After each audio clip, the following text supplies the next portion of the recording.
I said I've been laid back, yeah. I don't wanna.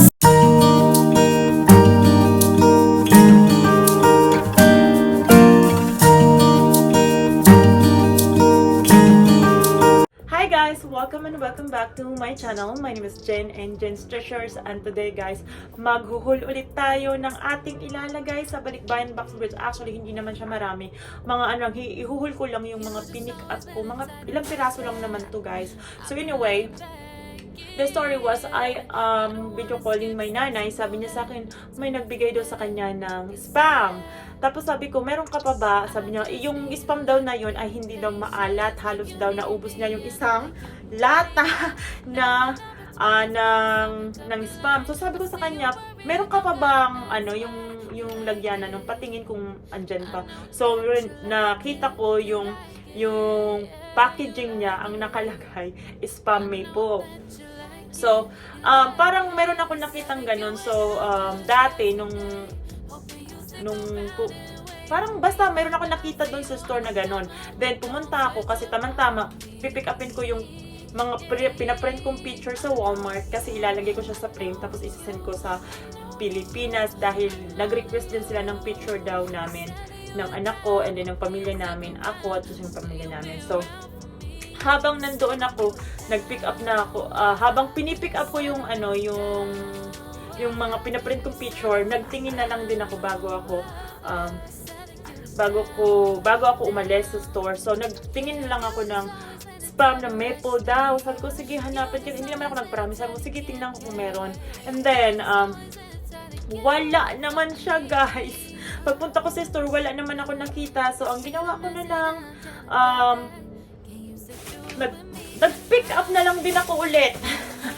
Hindi naman nandun na ako sa store. So, anyway, nag-pick up na lang ako ng basta ipapakita ko sa inyo. But bago ko ipakita sa inyo yung pinick up ko, hindi naman madami. Basta yung makikita nyo na lang after ko magpasalamat sa inyo. So, bago ako mag-umpisa, gusto ko magpasalamat sa inyong lahat, sa mga nag-subscribe sa akin, lalo na nitong mga nakaraang araw ng aking mga in-upload na mga videos.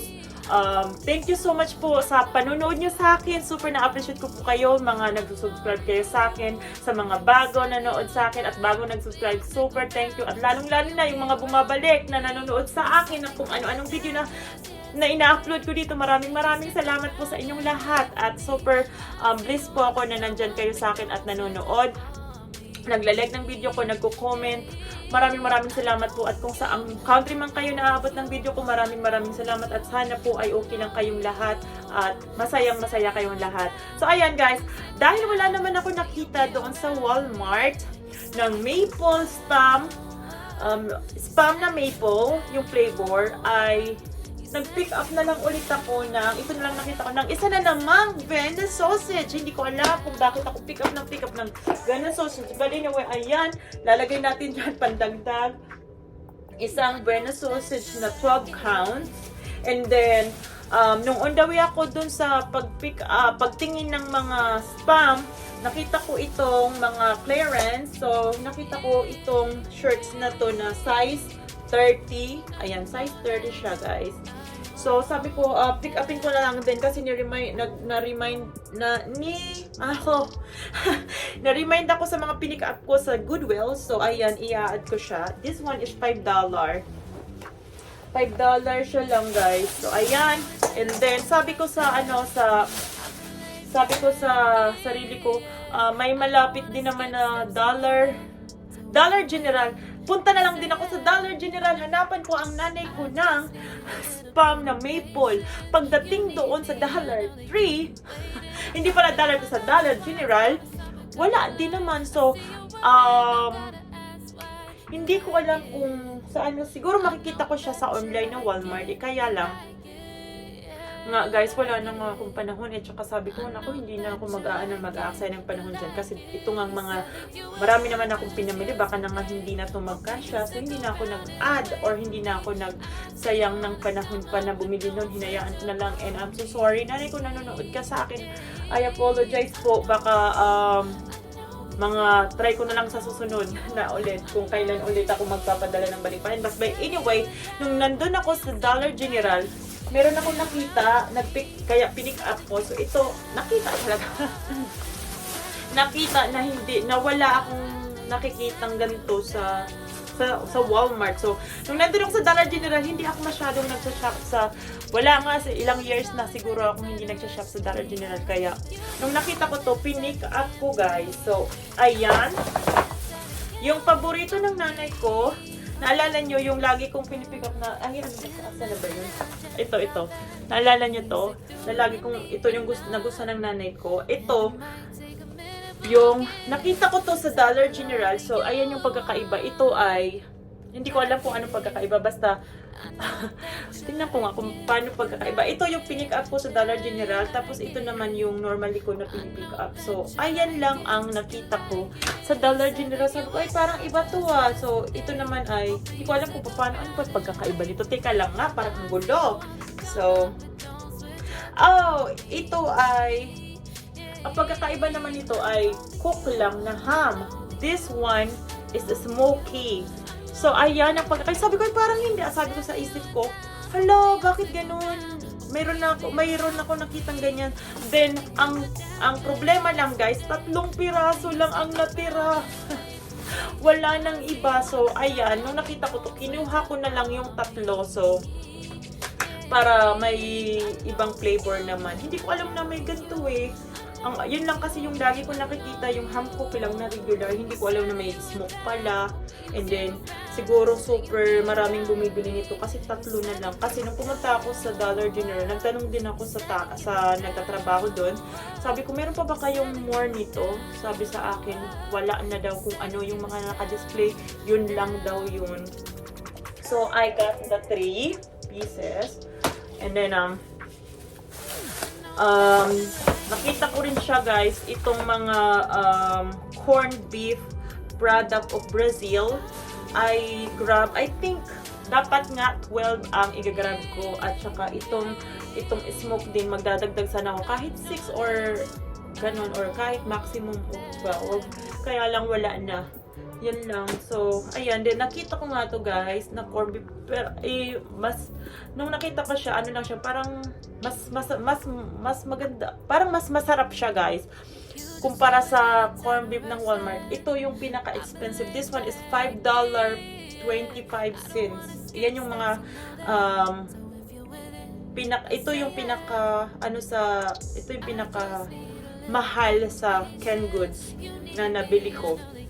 Kasi usually ang pinakamahal talaga is Spam. Kaya lang ang Spam mga $4 something yata. Ayun, basta nakalimutan ko na mga ganun. But this one is $5.25. So inubos ko na rin din guys. Inubos ko lahat, winash out ko ang ganito.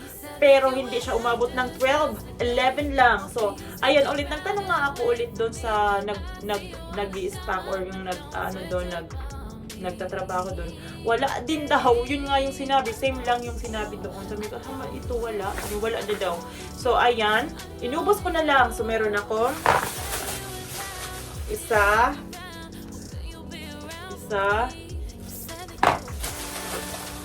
dalawa, 3, and then 4.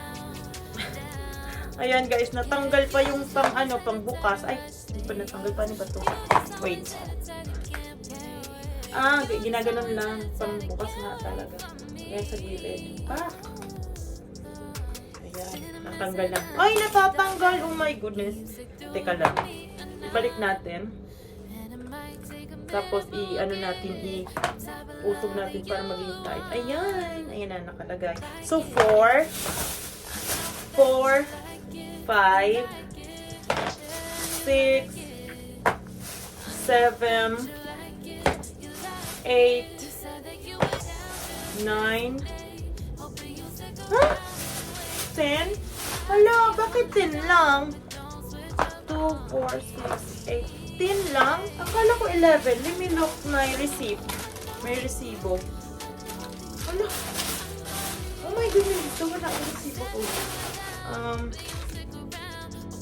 this is not the receipt. But I guess I'm positive guys na akala ko 11 ang na-pick up ko. Yung pala 10 lang. But anyway guys, yun lang yung mga na-pick up ko sa Dollar Tree. Wala talaga yung spam na maple na request ng nanay ko. And then, ayan lang guys. And also, meron itong pinakita. Ayan yung family ko guys. Pakita ko lang sa inyo. Ayan yung pamilya ko. Ayan sila. Mga kapatid ko yan. Nanay ko at tatay ko. Mga kapatid ko. Kulang ng 2. Kasal yan ng kapatid ko. So, wala ako at yung sinundan ko wala kasi hindi ko alam kung ba't hindi sila nakapunta. Ito, 3 siya. Ayan yung parents ko. Ayan yung parents ko, tsaka yung ate ko yung nasa gitna. And then, ayan yung 2 kong kapatid. Ito yung ate ko yung naka-pink. At ito naman yung bunso kong kapatid, yung teacher. And then ako sa middle. Itong mga picture na to, ilalagay ko sana siya sa parang frame na pang 3 frame, yung isahang frame, kaya lang malaki. Ang sabi ng ate ko, okay lang isend mo yung picture and ako na lang maghahanap ng frame dito sa Pilipinas kung ano yung size niyan. Ano ang cute, nakakamiss. Ayan guys, sana next time kasali na ako sa picture. Ayan. Super nakakamiss. So, ayan yung mga pinaprint ko. Ito lang yung ibang pinaprint ko. Meron pa akong pinaprint na malalaki, which is narap ko na siya. Kasi after nitong paghuhol ko guys, uumpisa na ako maglagay ng aking balikbayan box. Tapos ang gagawin ko ay baka 2 muna and sa susunod ay yung pangatlo naman yung gagawin ko. And then, or baka 3 na. It depends kung kaya ko the whole day. Kasi alas 2 na ng hapon dito. And then, alam naman natin na ang pagbabalik-bayan box ay matagal ang paglagay. So, ayan lang guys. Mag-uumpisa na ako after ng video na to. Gagawin ko na yung paglagay ng mga balikbayan box ko. And then, ayan, maraming salamat sa panonood ulit sa akin. Yun lang, super kunti lang. And then, okay lang yun kahit kunti lang. Kasi, ito na nga, marami naman na tayong ilalagay. At pasensya na kayo sa kalat kasi itong mga to ay nilabas ko na. At gusto kong makita kung gaano siya kadami. At para ma-minimize ko kung saan ko siya ilalagay. So, ayan lang guys. Maraming sa panonood sa akin. And I'll see you guys again next time. Be blessed today. Bye!